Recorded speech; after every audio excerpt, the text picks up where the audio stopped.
નમસ્કાર, ગ્લોબલ એક્સપ્રેસમાં તમારું સ્વાગત છે। હું આપની સાથે ચેતન। આજના અમેરિકાના તારીખ 25 ઓગસ્ટ 2026ના મુખ્ય સમાચારોની વાત કરીએ તો અમેરિકન વિઝા બુલેટિનમાં અચાનક મોટો ઉછાળો આવ્યો છે। પણ ક્યાં અટકી ગયો મોટો ખતરો? F1 અને F3 પરિવારો માટે ગ્રીન કાર્ડના દ્વાર ખુલ્યા કે પાછળ છુપાયેલું છે કોઈ નવું સંકટ? જાણો તમારી ફાઇલ પર શું અસર થશે તેમની ચર્ચા કરીશું વિસ્તારથી। આ પછીના સમાચારોની આગળ વાત કરીએ તો સપ્ટેમ્બર મહિનાથી ભારતીયો માટે અમેરિકાના કડક નિયમો લાગુ થશે કે માત્ર અફવાઓ છે? H1B રેમિટન્સ અને ટ્રાવેલને લઈને ફેલાતા દવાઓનું અને ચોંકાવનારું રહસ્ય, આ બધાનું રહસ્ય શું કહે છે તેની ચર્ચા।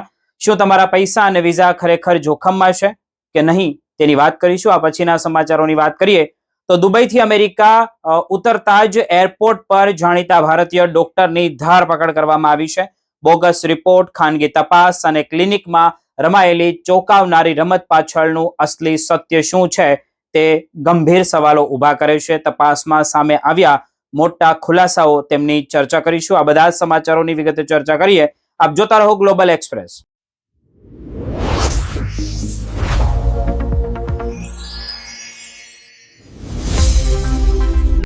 અમેરિકામાં રહેતા ભારતીયો માટે, ખાસ કરીને ગુજરાતી પરિવારો માટે સપ્ટેમ્બર મહિનો 2026નું જે યુએસ વિઝા બુલેટિન આવ્યું તે એક તરફ મોટી રાહત અને બીજી તરફ ચિંતાના સમાચાર લઈને આવ્યો હોય તેવું લાગી રહ્યું છે। જો તમારા માતા પિતા, ભાઈ બહેન, સંતાનો કે અન્ય પરિવારજનો ફેમિલી સ્પોન્સરશિપ દ્વારા અમેરિકા આવવાની રાહ જોઈ રહ્યા છે તો આ સમાચાર તમારા માટે ખૂબ જ મહત્વ ધરાવે છે। કારણ કે આ વખતે કેટલીક કેટેગરીમાં વેઇટિંગ ડેટ મોટો ઉછાળો લઈને આવ્યું હોય તેવું જોવા મળ્યું છે। ખાસ કરીને F1 કેટેગરીમાં લાંબા સમયથી રાહ જોઈ રહેલા બધા જ લોકો એટલે કે અરજદારો માટે મોટો ફેરફાર જોવા મળ્યો છે। સપ્ટેમ્બર 2026નું વિઝા બુલેટિનનો વિડીયો આપણે બનાવ્યો હતો તે મુજબ આપણે જોઈએ તો F1ની ફાઇનલ એક્શન ડેટ હવે 22 જાન્યુઆરી 2020 સુધી પહોંચી ગઈ છે। એટલે કે અમેરિકન સિટીઝન 21 વર્ષથી વધુ ઉંમરના અપરિણિત સંતાનોમાં જે અરજીઓ તારીખ પહેલાની હતી તેમના માટે વિઝા ઇસ્યુ કરવાની પ્રક્રિયા આગળ વધી શકે છે। સૌથી રસપ્રદ વાત કઈ છે તો એ જાણીએ કે જુલાઈમાં આ તારીખ ફેબ્રુઆરી 2018 અને ઓગસ્ટ ડિસેમ્બર 2018 હતી। એટલે કે માત્ર થોડા મહિનામાં જ 2 વર્ષની વધુનો ઉછાળો તેમાં પણ જોવા મળ્યો છે। પરંતુ વાત અહીં પૂરી નથી થતી, કારણ કે F2A કેટેગરીમાં પણ ભારતીય પરિવારો માટે ખૂબ જ મોટી રાહત અમેરિકાની અંદર હવે જોવા મળી રહી છે। ગ્રીન કાર્ડ હોલ્ડરના પતિ કે પછી પત્ની કે પછી 21 વર્ષથી નાની ઉંમરના બાળકો માટેની આ કેટેગરીમાં ફાઇનલ એક્શન ડેટ 22 ઓગસ્ટ 2026 સુધી પહોંચી ગઈ છે અને ડેટ ફોર ફાઇલિંગ કરંટ છે। એટલે કે આ કેટેગરીમાં રાહ જોતા ઘણા પરિવારો માટે પ્રક્રિયા ઝડપથી આગળ વધવાની શક્યતાઓ પણ હવે ઊભી થઈ ગઈ છે। હવે આવીએ F2B પર, જ્યાં ગ્રીન કાર્ડ ધારકોના 21 વર્ષથી વધુ ઉંમરના અપરિણિત સંતાનો માટેની તારીખમાં પણ નોંધપાત્ર સુધારો થયો છે। જુલાઈમાં ફાઇનલ એક્શન ડેટ 22 નવેમ્બર 2017 હતી, જ્યારે સપ્ટેમ્બરમાં તે આગળ વધીને ઓગસ્ટ 2019 થઈ ગઈ છે। એટલે છેલ્લા 3 મહિનામાં આશરે 21 મહિનાનો બેકલોગ આગળ વધ્યો છે। F3 કેટેગરીમાં પણ મોટો ફેરફાર થયો છે।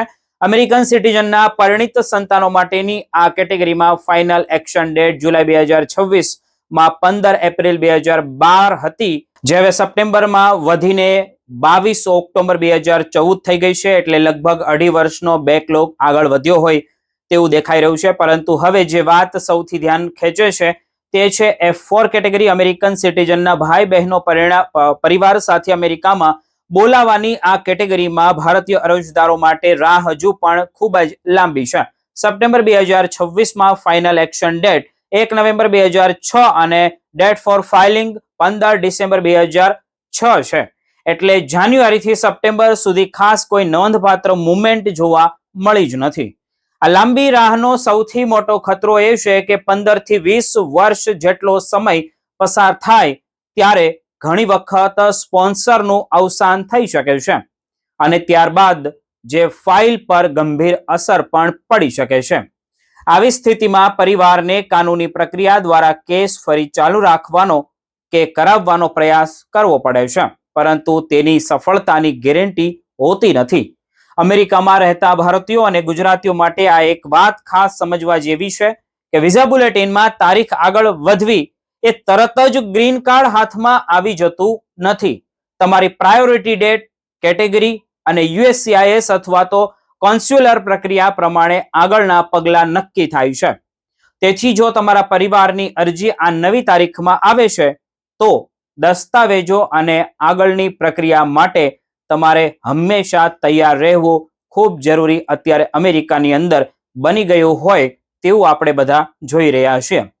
બીજી તરફ ગ્રીન કાર્ડ હોલ્ડર્સ માટે પણ આજના સમયમાં ઇમિગ્રેશન અને નેચરલાઇઝેશન પ્રક્રિયામાં વધુ તપાસ જોવા મળી રહી છે.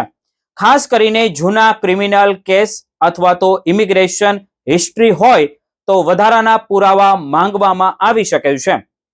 એટલે સપ્ટેમ્બરનું બુલેટિન ઘણા ભારતીય પરિવારો માટે આશાની કિરણ દેખાઈ રહી છે, પરંતુ દરેક કેસની સ્થિતિ અલગ અલગ હોઈ શકે છે.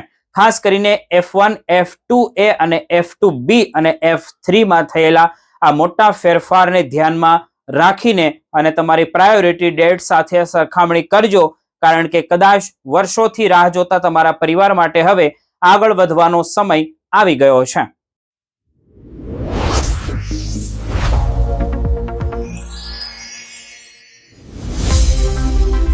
અમેરિકામાં રહેતા ભારતીય અને ખાસ કરીને ગુજરાતી પરિવારો, જો તમે H1B વિઝા, F1 કે B1, B2 વિઝા પર છો, અમેરિકાથી ભારત પૈસા મોકલો છો, ફ્લાઇટમાં મુસાફરી કરો છો અથવા તો ઓનલાઈન સબસ્ક્રિપ્શનનો ઉપયોગ કરી રહ્યા છો, તો આ સમાચાર તમારા માટે ખૂબ જ મહત્વ ધરાવે છે.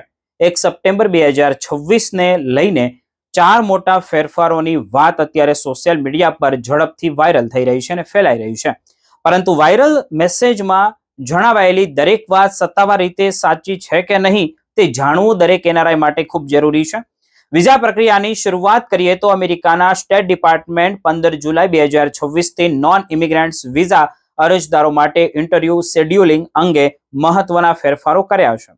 અને સામાન્ય રીતે અરજદારોને પોતાના નાગરિકત્વના દેશ અથવા તો જ્યાં તેઓ રહે છે ત્યાંથી વિઝા પ્રક્રિયા કરાવવા જોઈએ. અને જોઈએ તો આગળ એટલા માટે જ અમેરિકામાં રહેતા ભારતીયોએ વિઝા રિન્યુઅલ અથવા તો નવી અરજી કરતી વખતે પોતાની યોગ્ય કેટેગરી અને દસ્તાવેજો અંગે સાવચેત રહેવું ખૂબ જરૂરી અત્યારે અમેરિકાની અંદર બની ગયું હોય, જે આ સિચ્યુએશનની અંદર એવું આપણે બધા જોઈ રહ્યા છીએ. પરંતુ 1 સપ્ટેમ્બર થી દરેક H1B વિઝા, F1 અને B2B1 અરજદારોના ટેક્સ, બેંક ટ્રાન્ઝેક્શન અને સોશિયલ મીડિયા પ્રોફાઇલિંગની નવી AI સિસ્ટમ દ્વારા તપાસ થશે અને નાની નાની ભૂલ માટે આજીવન પ્રતિબંધ લાગશે, જેનો દાવો સત્તાવાર રીતે સાબિત થયેલો નથી. કોઈ એજન્ટ આવી વાત કહીને ડરાવે તો તરત જ તેની ઉપર વિશ્વાસ ન કરશો. હવે આપણે વાત કરીએ ભારત પૈસા મોકલતા ભારતીયોની. કાયદેસર કમાણીમાંથી બેંક અથવા અધિકૃત મની ટ્રાન્સફર સેવા દ્વારા પૈસા મોકલતા લોકોને માત્ર 1 સપ્ટેમ્બરમાં જે આવી રહી છે એટલે કે ગભરાવાની કોઈ જરૂર એમાં નથી. જો કે આવકના પુરાવા, બેંક સ્ટેટમેન્ટ અને ટેક્સ રેકોર્ડ સાચવી રાખવા સમજદારી ભર્યું પગલું ગણાય. IRSના 2026ના કેટલાક નિયમોમાં ચોક્કસ પ્રકારના કેશ રિફંડ, રેમિડન્સ ટ્રાન્સફર નવી જોગવાઈ તેમાં આવેલી છે, પરંતુ 1 સપ્ટેમ્બરથી ભારતમાં મોકલતો દરેક પૈસો આપમેળે IRS તપાસશે એવો દાવો યોગ્ય નથી, ખોટું છે. એટલે હવાલા અથવા તો અનઅધિકૃત કેશ ચલણથી દૂર રહો. અને હવે એર ટ્રાવેલની વાત કરીએ તો ભારતથી અમેરિકામાં આવતા જતા ગુજરાતી પરિવારો માટે આ માહિતી ખાસ મહત્વ એટલા માટે ધરાવે છે કે જો ઓનલાઈન તમારી ફ્લાઇટ રદ કરે કોઈ પણ, તો અથવા તો એવા ફેરફારો કરે કે તમે મુસાફરી કરવા તૈયાર ન હો, તો લાગુ પરિસ્થિતિમાં કેશ રિફંડનો અધિકાર હોઈ શકે છે. અમેરિકન DOT.ના નિયમો મુજબ માત્ર પરિસ્થિતિને જોઈએ તો એરલાઇનને રિફંડ આપવો પડે છે અને ક્રેડિટ કાર્ડથી કરેલી ખરીદી માટે રિફંડ સામાન્ય રીતે 7 બિઝનેસ દિવસમાં પ્રક્રિયામાં તે હોય છે, એટલે થવો જોઈએ. પરંતુ દરેક ફ્લાઇટમાં ડિલે માટે આપમેળે કેશ રિફંડ મળતું નથી. અને દરેક એરલાઇન્સને દરેક પરિસ્થિતિમાં મફત હોટેલ અને ભોજન આપવાનું એક સરખું કાયદેસર ફરજિયાત પણ નથી. એટલે બુકિંગ પહેલા ઓનલાઈન ને જે કે એરલાઇન છે તેની પોલિસી વાંચવી પડે, ઓનલાઈન જ વાંચવી પડે. હવે છેલ્લો મુદ્દો જે ઓનલાઈન સબસ્ક્રિપ્શનનો છે, તમે કોઈ સ્ટ્રીમિંગ સેવા એપ અથવા તો મેમ્બરશિપ લીધી છે અને દર મહિને કાર્ડમાંથી પૈસા કપાઈ રહ્યા છે, FTC ના ક્લિક ટુ કેન્સલ નિયમો હેતુ ગ્રાહક માટે સબસ્ક્રિપ્શન બંધ કરવાની પ્રક્રિયા સરળ બનાવવામાં આવી છે. એટલે ઉપયોગમાં ન હોય તેવી સેવાઓના ચાર્જ ચેક કરો અને જરૂર ન હોય તો સબસ્ક્રિપ્શન તેને બંધ કરી દેવું જોઈએ. પરંતુ 1 સપ્ટેમ્બરથી દરેક કંપનીઓનું ઓટો ડેબિટ તરત જ બંધ થઈ જશે એવો દાવો પણ યોગ્ય નથી. આ પણ ખોટી વાત છે. એટલે અમેરિકામાં રહેતા તમામ ભારતીય અને ગુજરાતી મિત્રો માટે સૌથી મહત્વની સલાહ તો એ જ છે કે 1 સપ્ટેમ્બર 2026 ના નામે ફેલાતી વાયરલ પોસ્ટ જોઈને ગભરાવાની કોઈ જરૂર નથી. તમારા વિઝા, દસ્તાવેજો, તપાસ, ટેક્સ અને બેન્કિંગ રેકોર્ડ વ્યવસ્થિત રાખવા ખૂબ જરૂરી છે. મિત્રો, ભારત પૈસા મોકલતા હો તો અધિકૃત ચેનલનો ઉપયોગ કરો અને ફ્લાઇટ બુકિંગ પહેલા રિફંડ પોલિસી વાંચો. કોઈ એજન્ટ, વોટ્સએપ મેસેજ કે સોશિયલ મીડિયા પોસ્ટને અંતિમ સત્ય માનવાને બદલે USCIS અને US ડિપાર્ટમેન્ટ ઓફ સ્ટેટ અને IRS US department of transportation જેવી સત્તાવાર સરકારી વેબસાઇટ હોય તેની માહિતી પરથી તમારે પુષ્ટિ કરી લેવી જોઈએ કે સાચી છે કે નહીં, અને તેની ઉપરથી જ તમારે આવનારા સમયની અંદર જે કંઈ પણ તમે નિયમ કે પછી નિર્ણય લ્યો છો તેની ઉપર તમારે આગળ વધવું જોઈએ.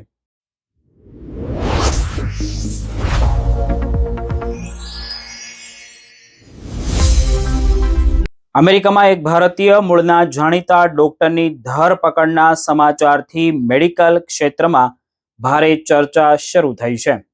આરોપ એવો છે કે જે ડોક્ટર દર્દીઓના સ્વાસ્થ્ય અને પુરુષની પ્રજનન સમસ્યાના નિષ્ણાંત તરીકે જાણીતા હતા, તેમણે જ પોતાના હોદ્દાનો કથિત રીતે દુરુપયોગ કરીને વિદ્યાર્થીઓ અને તાલીમાર્થીઓ સાથે ગંભીર ગેરવર્તણૂક કરી. વાત છે 45 વર્ષીય ડોક્ટર રંજીત રામાસામીની, જેઓ મિયામી યુનિવર્સિટીની મિલર સ્કૂલ ઓફ મેડિસિન સાથે જોડાયેલા હતા અને રિપ્રોડક્ટિવ યુરોલોજીના ક્ષેત્રમાં કામ કરતા હતા. તેમની સાથે કેટલાક પુરુષ વિદ્યાર્થીઓ અને સર્જિકલ રેસિડેન્ટ દ્વારા જાતીય સલામતી અને શોષણના ગંભીર આરોપ મૂકવામાં આવ્યા છે. પોલીસના આરોપો મુજબ જોઈએ તો ડોક્ટર વિદ્યાર્થીઓને ગંભીર પ્રોસ્ટેજ અથવા તો ખાનગી અંગોની બીમારી હોવાનો ભય બતાવી પોતાના ક્લિનિકમાં બોલાવતા હતા અને ત્યારબાદ તેમની બિનજરૂરી સારવાર તપાસ કરતા હતા. સૌથી ચોંકાવનારો આરોપ એ છે કે આ તપાસો માટે કથિત રીતે ખોટા અથવા તો બોગસ મેડિકલ રિપોર્ટનો ઉપયોગ કરવામાં આવતો હતો. પરંતુ આ સમગ્ર મામલો ત્યારે વધુ ને વધુ ગંભીર બન્યો જ્યારે વિદ્યાર્થીઓએ સત્તાવાર હોસ્પિટલ રેકોર્ડ તપાસ્યા અને તેમને આવી તપાસો કે રિપોર્ટ્સની નોંધ જ ન મળી. અહીંથી શંકા વધુ એકદમ ઘેરી બની ગઈ અને ત્યારબાદ પોલીસ સુધી ફરિયાદ પહોંચી. હવે આગળની વાત અમેરિકામાં રહેતા ભારતીયો માટે ખાસ ધ્યાન અપાવવા જેવી છે કે આપવા જેવી છે. હવે મિત્રો, તપાસ દરમિયાન આરોપ એવો છે કે વર્ષ 2024માં ધરપકડની શંકા થતા ડોક્ટર જે રંજીત અમેરિકા છોડીને દુબઈ ગયા હતા અને ત્યાં યુરોલોજી કન્સલ્ટન્ટ તરીકે કામ કરવા લાગ્યા હતા. મિયામી પોલીસની લાંબી તપાસ બાદ તેમની સામે ધરપકડ વોરંટ જારી થયું અને ત્યારબાદ તેઓ દુબઈથી મિયામી પરત ફર્યા ત્યારે એરપોર્ટ પરથી જ તેમની ધરપકડ કરવામાં આવી હતી. કોર્ટમાં રજૂ કર્યા બાદ તેમને $1,35,000 બોન્ડ પર જામીન મળ્યા હોવાનું પણ જણાવાઈ રહ્યું છે. પરંતુ જામીન સાથે કડક શરતો પણ મૂકવામાં આવી છે. તેમને ફ્લોરિડાના સારાસોટા પરિવાર સાથે ઘરેથી રહેવાનો આદેશ આપવામાં આવ્યો છે અને પગમાં GPS ટ્રેકર લગાવવામાં આવ્યું છે જેથી તેઓ કોર્ટની પરવાનગી વગર ભાગી પણ ન શકે. સાથે જ કથિત પીડિત સાથે કોઈ પણ પ્રકારનો સંપર્ક ન કરવાનો પણ આદેશ આપવામાં આવ્યો છે.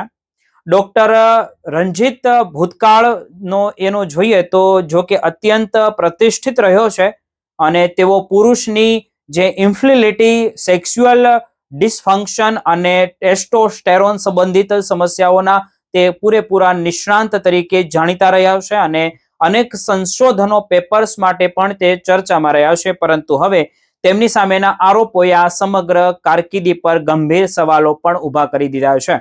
મહત્વની વાત તો એ છે કે આરોપો સાબિત થયા નથી અને ડોક્ટર રંજીતે પોતાને સંપૂર્ણ નિર્દોષ ગણાવ્યા છે. તેમના કહેવા મુજબ તેમની વિરુદ્ધ કાવતરું ઘડવામાં આવ્યું છે અને કેટલાક અસંતુષ્ટ લોકોએ તેમને ફસાવવાનો પૂરેપૂરો પ્રયાસ કર્યો છે. હાલમાં પોલીસ 3 મુખ્ય કથિત પીડિતોની ફરિયાદના આધારે તપાસ કરી રહી છે અને અન્ય સંભવિત લોકોની પણ પૂછપરછ ચાલી રહી છે. એટલે આ કેસમાં આગળ શું થાય છે તે ખૂબ જ મહત્વનું રહેશે. અમેરિકામાં રહેતા ભારતીયો માટે આ સમાચાર એક મોટો સંદેશ પણ આપે છે કે ડોક્ટર કેટલો પણ પ્રતિષ્ઠિત હોય, કોઈ પણ મેડિકલ તપાસ અંગે શંકા થાય તો સેકન્ડ ઓપિનિયન અને સત્તાવાર મેડિકલ રેકોર્ડ જરૂરી તપાસવા જોઈએ. હવે કોર્ટમાં આગામી કાર્યવાહી દરમિયાન આ આરોપો કેટલા સાચા સાબિત થાય છે અને ડોક્ટર રંજીત સામે કાયદો શું નિર્ણય આપે છે તેના પર સૌ ભારતીયોની નજર અમેરિકાની અંદર રહેવાની છે.